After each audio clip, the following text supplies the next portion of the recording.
I got a question for you this morning. Do you truly know how the universe works?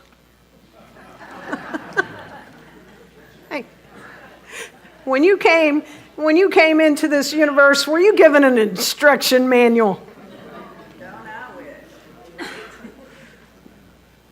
At any point in doing this, were you given an instruction manual? Anybody got one right now in their life? Yeah, I tell you.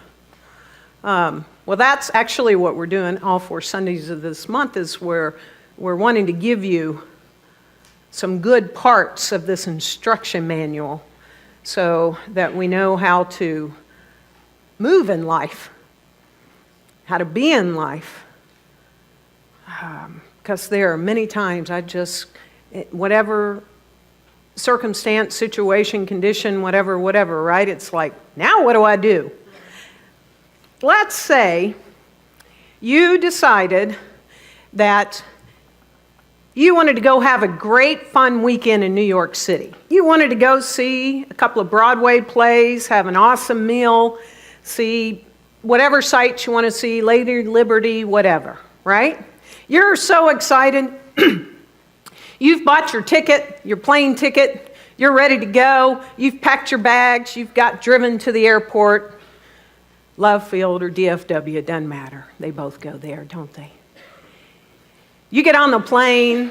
Stewardess smiled at you. You got the perfect seat. You're ready. Let's say you're flying first class. How about that? They've already said, "Can I get you something?" You are settled back, and the captain comes on.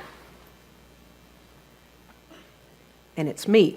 "Hi, welcome. I'm going to fly you to New York City. Buckle up. Are you ready?"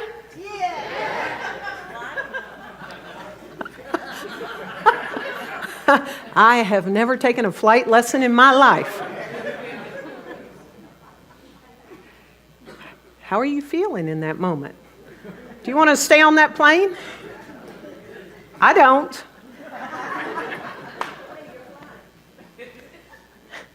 I forgot to give you the slides. There you go. There you go. I love me. Yeah, I didn't write that down. Yeah, when we're doing something or someone's doing something that pertains to us, like flying an airplane, don't we want that person to be pretty competent? I mean, the pilot doesn't have to know absolutely everything about how that plane is put together. The pilot, I don't know, having never been to pilot school, but I imagine they may not know about fuel injection and turbine lift and, all that, but they sure need to know how to fly that plane and fly it competently. Or, my behind's off that plane. So it behooves us if we have a very good understanding about how something works, the way it works. And so today, we're going to explore the way the universe works in less than 20 minutes. You think we can do it? Never gotten one before, an instruction manual, but we're going to talk about it. We're going to break it down. And so I want to start with something from Words That Heal Today. It's one of Ernest Holmes' books. It'll be a book of the month for us this year, later. Oh. And I want to start with the master teacher, Jesus, and what Ernest Holmes talks about. And he shows us the way in which it works. The master tells us that everyone who asks receives, that the door is open when we knock, that we shall find what we seek. He also said that the gate through which we must enter is straight and the way narrow. And some of you may have heard some of these words before. That whatsoever things we would that men should do unto us, we must first do unto them. We must reconcile these statements to the great law of cause and effect that Jesus taught, for he never departed from this law. For, quote, this is the law and the prophets.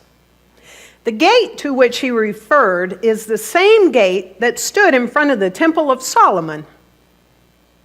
Maybe some of you have heard about this temple. The gateway to the innermost sanctuary of our being, the Holy of Holies within us. In this Holy of Holies is the Ark of the Covenant, the spiritual life principle within us. And in this Ark is the scroll of life upon which is written the sacred word, the name of God, which is, I am. I am is a statement of pure and absolute being. Entering this symbolic temple, we must pass between two pillars, one representing law and order, the other love and feeling. They were called Jachin and Boaz, which means the personal and impersonal universe, or our spontaneous use of the impersonal laws. We can use these laws consciously. They must respond mechanically. The law of life responds to us by corresponding with our mental attitudes towards life. If we would enter the sacred temple of our being, our actions must be based on love, the great impulse of life, and law, its great propulsion. Jesus balanced love and law, the givingness of the divine nature into blessing. Law, the reaction of our thoughts and deeds, automatically bringing a reward or punishment. We must so live that nothing which hurts can go from us. Then we shall knock on the right door. Then our hunger and thirst after righteousness will be filled. The door will be open. The treasure of life is already buried deep within our being, seeking and finding, asking and receiving, giving and getting. This is the law of life. Jesus, the way shower, the revealer of God, was an explorer of man's divinity. The two central themes of his teaching were love and the law, the personal and the impersonal, the divine spirit flowing through everything, incarnated in our own lives, and the automatic reaction of the law of cause and effect as justice without judgment, punishment without viciousness, and reward without partiality.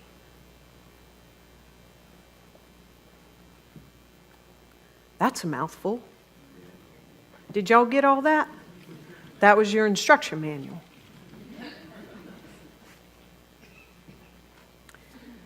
But this is the way the universe works. This is the way in which it works, love and law. So let's talk about love. We're going to break it down. Love. We've often heard God is love, Spirit is love. Many of us like to use love instead of God. Well, love wills life, and life operates through the law. As Ernest Holmes shared, love is the great impulse of life, and law is the great propulsion. So this is the thing itself. This is God. This is Spirit. God, Spirit, is the impulse of love. Something has to get it all started. That's the great impulse.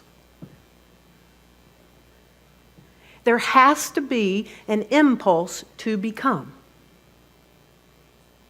We talked about this last Sunday, Dr. Peter and I. There has to be first an impulse to express.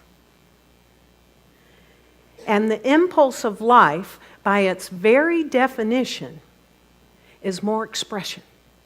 More, and more.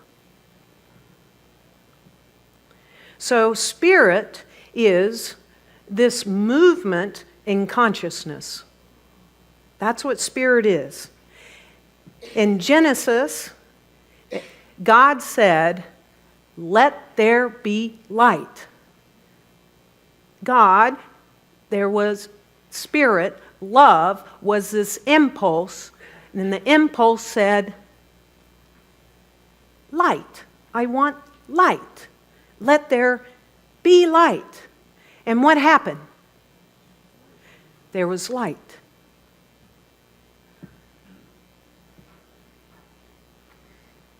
So love points the way, and law makes the way possible.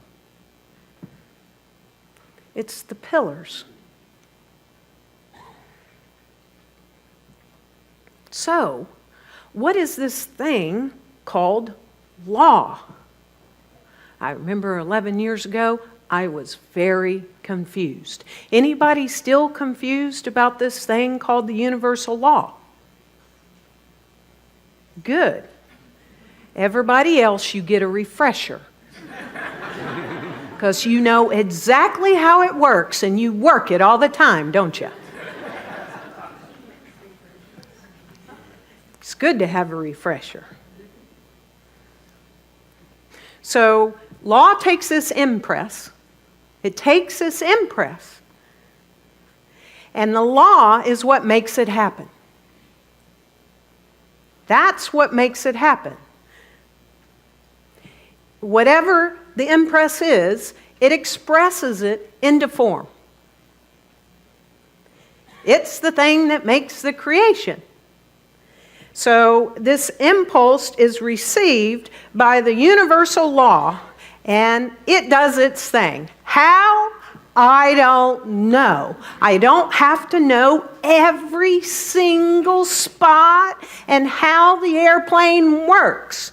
I just have to know how to fly it really good and competently, right? So I don't have to know all the hows. I just have to know that the plane will fly if I do this. So let's use an example that Dr. Peacher and myself love to use. She's the one who taught me this. I was like, why didn't I learn this 8 years ago? 7, whatever, who's counting? Let's take the law of mathematics. The law of mathematics is here all the time. It's awaiting our use of it. Did y'all think about it 5 seconds ago? Is it here now? Can you use it? Okay, let's see. Everybody who's willing and able, do this. Good. Everybody who's willing and able, do this. Okay, what is this plus this?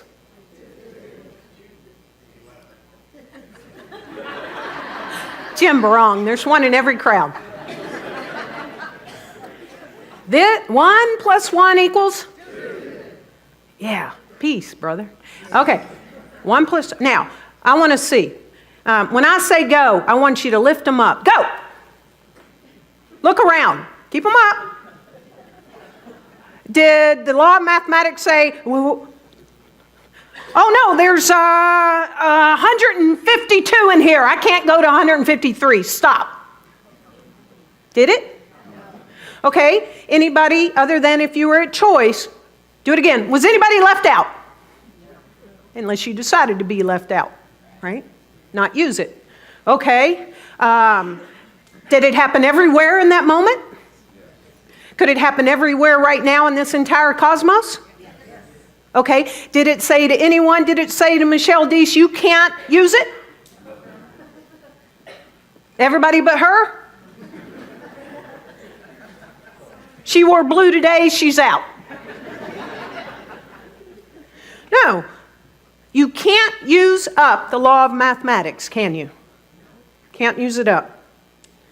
It's impersonal. Anybody can use it if they know how to use it, right? They can use it anytime, any place, anywhere. and as often as you want. And in fact, thank goodness, the law of mathematics, I imagine, is used tremendously to build that airplane to make sure it flies. Somebody better know how to use it when they're building that airplane. So, what about universal law? The thing we're talking about, this universal law. We have to understand its properties, just like we just reflected on the properties of mathematics, the law of mathematics. So we have to understand its properties, we have to understand its principles, and we have to understand how to use it and how it works.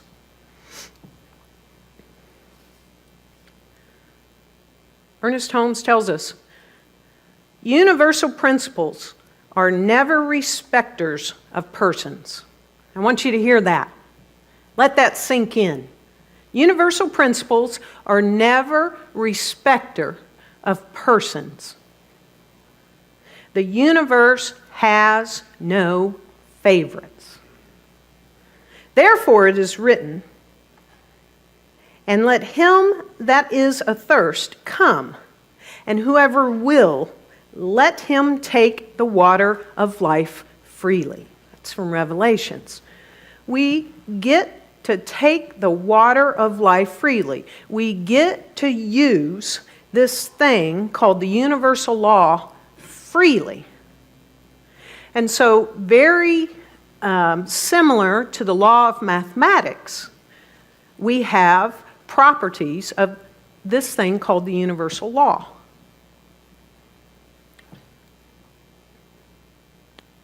So this law, again, takes the impulse, whatever it is the impulse is, on the universal and on the individualized. And it takes this impulse and it absolutely makes whatever that impulse is. It can't say no. It can't say, are you sure? Are you sure you want that? You know, have you really thought this through? If I give you this job that you're seeking right now, you know you might end up and you might have crazy hours and this and that, and I know what the coworker's going to do, and I don't really think you want this job. Are you really sure? It can't do that. It can't say no. It can't question it. It has to faithfully reproduce it. So it has no volition of its own. It can't question, and it can't question whoever uses it for good or for naught.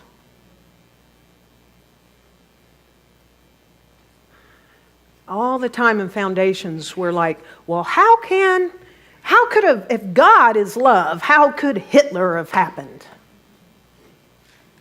You got a better understanding in this moment? It can't question it, and it can't say no. So this non-volitional nature of law is this receiver of ideas, this receiver of the impulse. And the great news is for each of us here and at home is that the law must obey our word. It is our servant. It must. We have the power, and it must obey us. How does that feel? Powerful.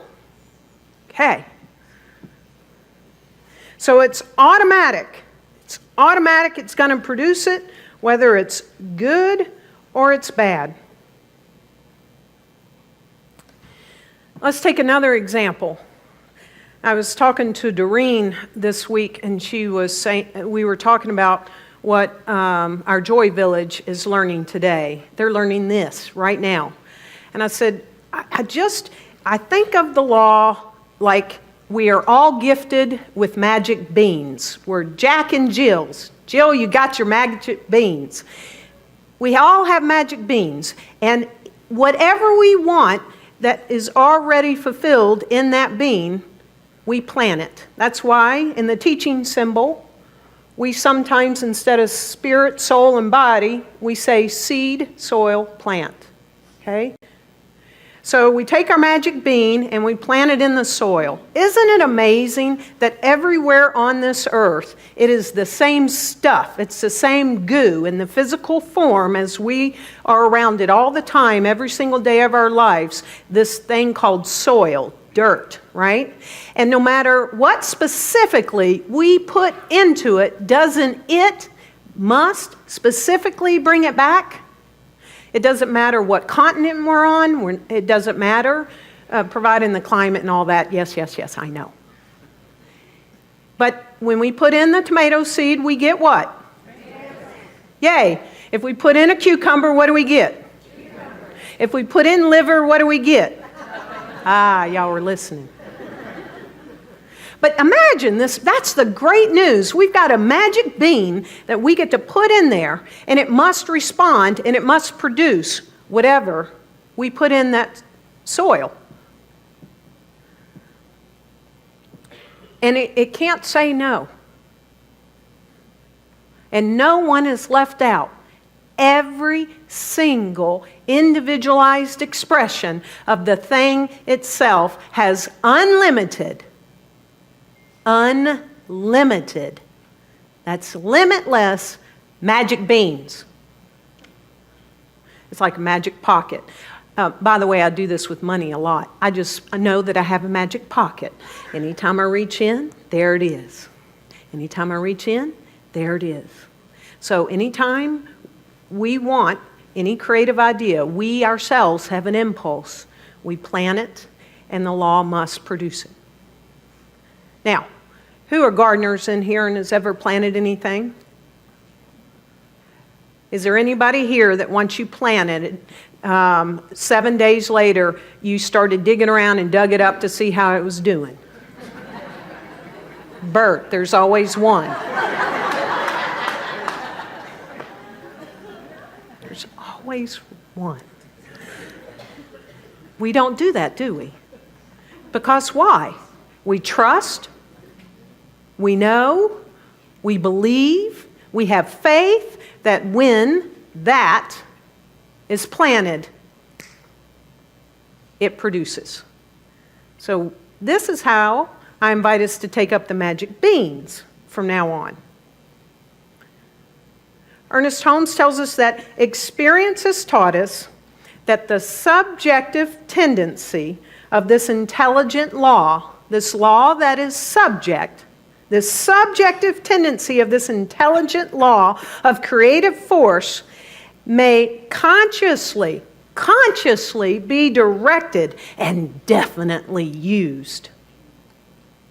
And he says, this is the greatest discovery of all times. Prior to stepping into this spiritual community where whenever you stepped in and you started taking up these spiritual principles, did you ever know this greatest discovery to this extent?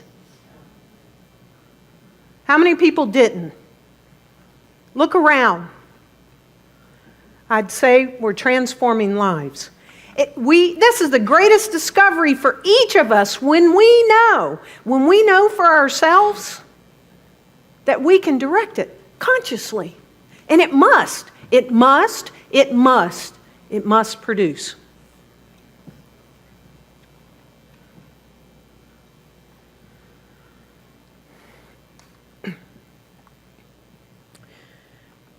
When I was in foundations class 11 years ago, and I was taught these basic principles, I will not ever forget that on a particular Sunday, as I was driving to the Spiritual Center in Oakland, California, I happened to notice on this spring day that there were just a ton of bright orange California poppies from my house to there, okay?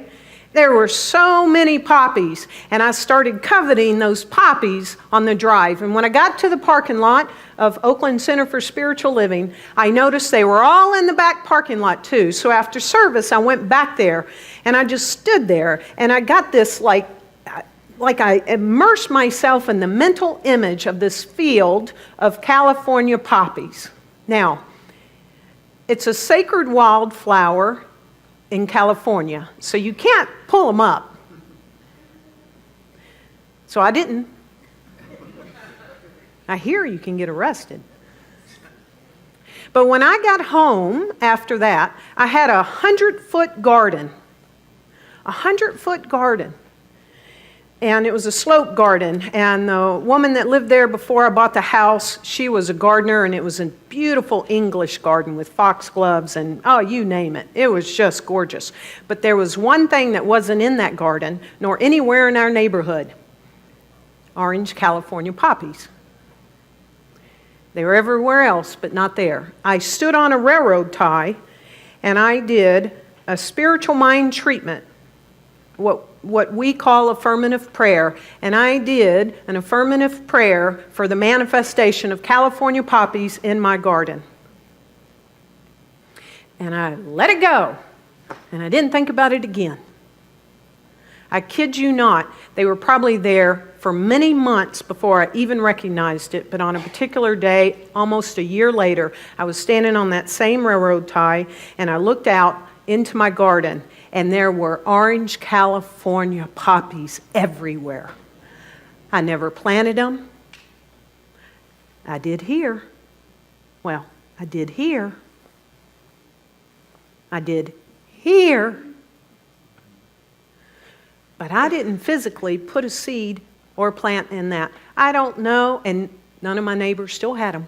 Nobody had them in the neighborhood still. I don't know if a bird flew by and pooped a seed. If a deer came from over yonder and came. I have no idea. But that was my anchor to know that this law works. It works every single time, and I've taken it up since then in a very, very dramatic way. So I'm here to tell you that this is how the universe works. It's love and law. Impulse, propulsion. Right? And so the great news is that we can ensure that as we fully understand how the universe works, and we keep working at it until the love of God and the law of God become our two dominant, conscious impulsions of our creative imagination, and when they do, everything in our life changes. And when we consciously remember this, so that we're not run by the subconscious stuff that may not be so good, when we take this up, I'm here to tell you that you yourself are flying that airplane, and you can go anywhere you want to go and do anything you want to do. As long as you can imagine it, as long as you can believe it, and as long as you speak the word and, I don't know, throw it, put it, place it, surrender it, it doesn't matter. Just have faith that when it is let loose unto all of life, life itself says yes, and so it is. Yeah. So let us pray.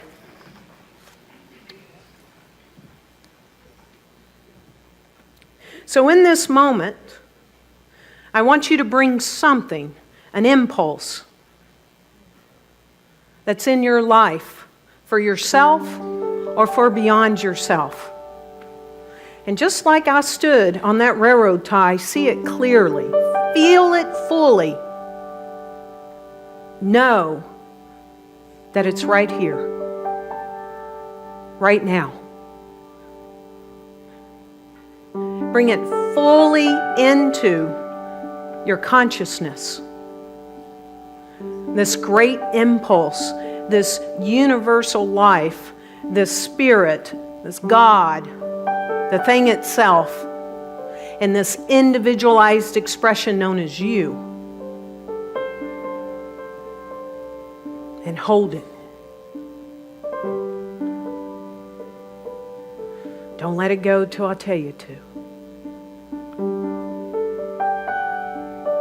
It's in this moment that there is a recognition of the one power, the one presence, the one love.